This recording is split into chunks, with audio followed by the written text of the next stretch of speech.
Food for Thought with Professor David Ndete.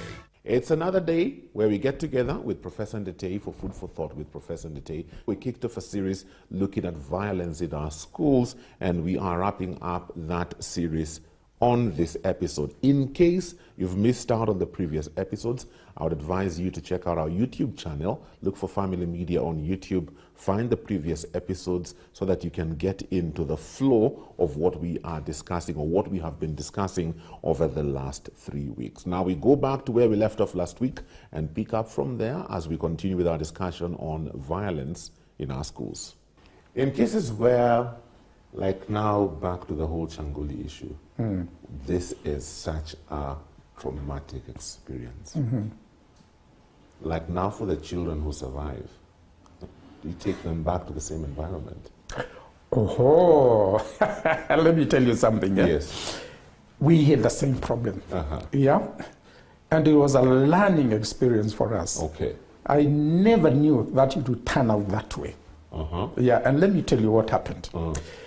When it happened, the parents came and said, I am not going to have my child in that school. Yes, I would say the same thing. Yeah, you do the same thing. Yeah? Yes. And they took the children to different schools. Now, when we talk to the children, they wanted to go back to Changoli. Really? Yes, they wanted to go back to Changoli. And those children who were taken to those schools by the parents, actually the academic performance deteriorated. What? That's what we found. We were very surprised. Like these children, there is something when they are traumatized. There is something that trauma brings some kind of cohesion. Yes. And a purpose, a single purposeness. They want to support each other. They want to give themselves emotional support. Oh. Because they understand what each person went through. Exactly. Children, if the children are very sympathetic to the problems that are happening to the other children. If you have a group of children who have a big problem, or they have been traumatized, they want to stay together. And it was very difficult for us to make the recommendation, don't close Changoli school. When the children went back and they started working together, the academic performance of the Changoli improved. What? Yeah. And then I started looking, this is peculiar to us. Yeah. And I started looking at literature from other places all over the world. And they discovered, they found the same. Oh. This is why I'm saying human beings are very similar. These are children in Changoli. We are talking 20 or two. We are talking about 20 years ago. Yes, 20 years ago. Yeah, 20 years ago. Those children, maybe they didn't know who else, what happened to other schools. But when we looked at what happened in Australia and other places, the children wanted to remain in that school. They didn't want, in fact, they didn't want to go to other schools. But of course, the parents, they have the final say. Yeah.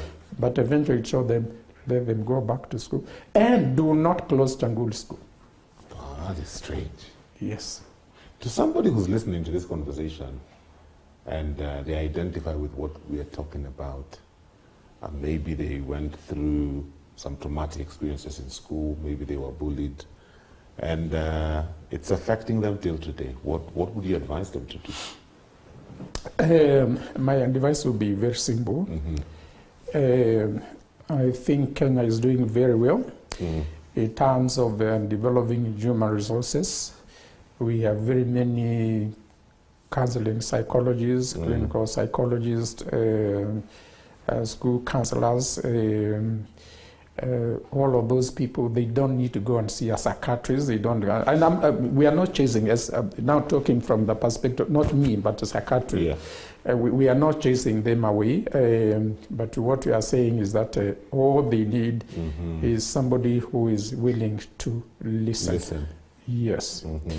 The ability to listen and make a person feel that somebody is listening is not sympathetic but empathetic. They understand what they went through. I think is very effective. It's got what we call cathartic effect. I mean, it's very effective. So don't stay with it. go and find somebody to talk to. Okay. Yes.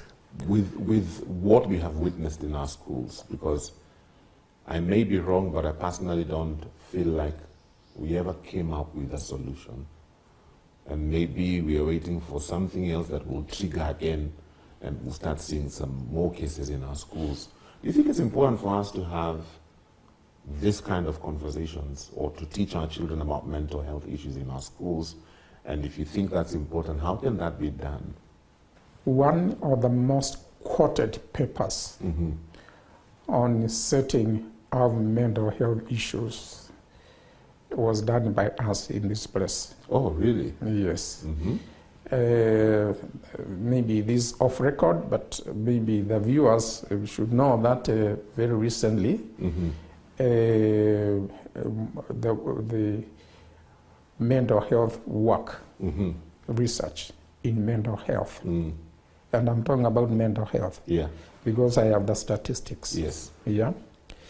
Work done here was the highest rated over and above in other countries. Wow. In Africa. And I looked at the statistics. Yes. I think there are only 6 countries. There was South Africa who managed to get there. South Africa, Kenya, Malawi, Uganda, Nigeria, and Ghana. But when it came to mental health, most of the citations came from work done in this place. Yes. So we thank God for that, Yeah. and we give glory to God for that. But what I'm really trying to say is school mental health is very, very important.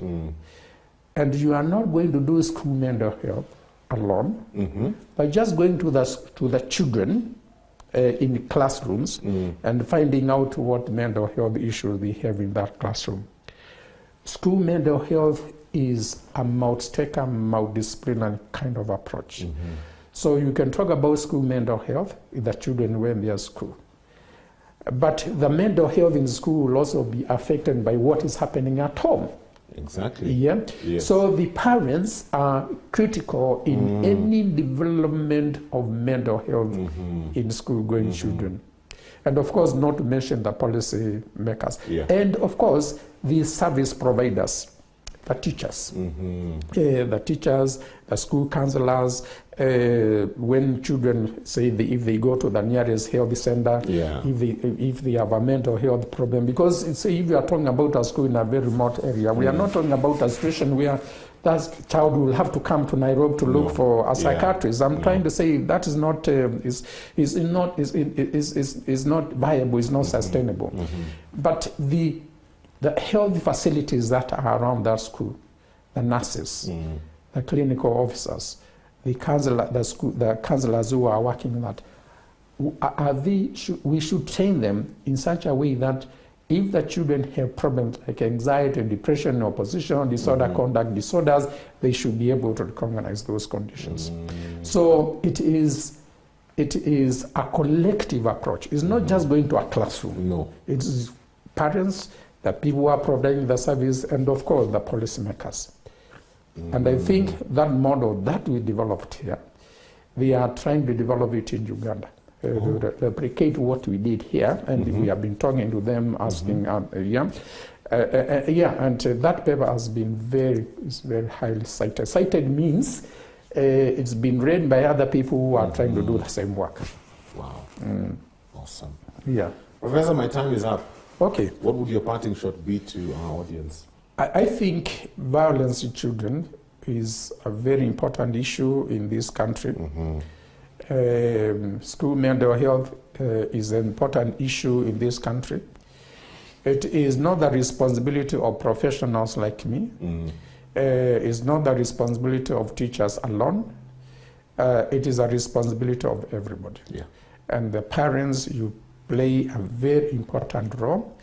In so doing, remember, of course, as a parent, you not want to hear your child was involved in some kind of violence. I mean, the immediate reaction is that of a parent. This must not discipline, anything like that.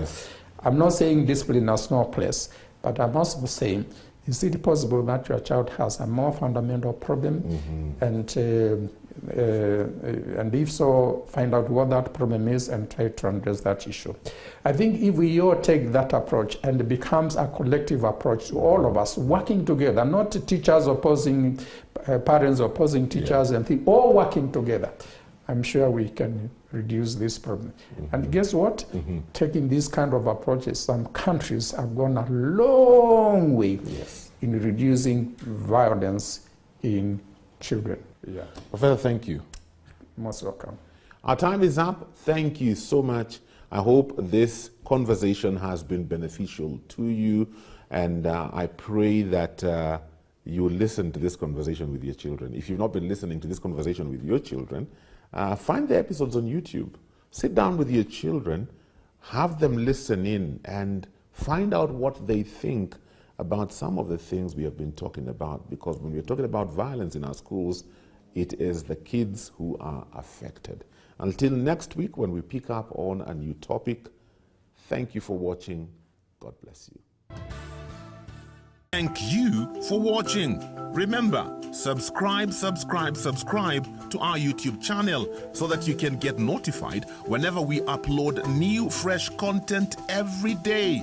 Stay tuned and enjoy fresh, uplifting content.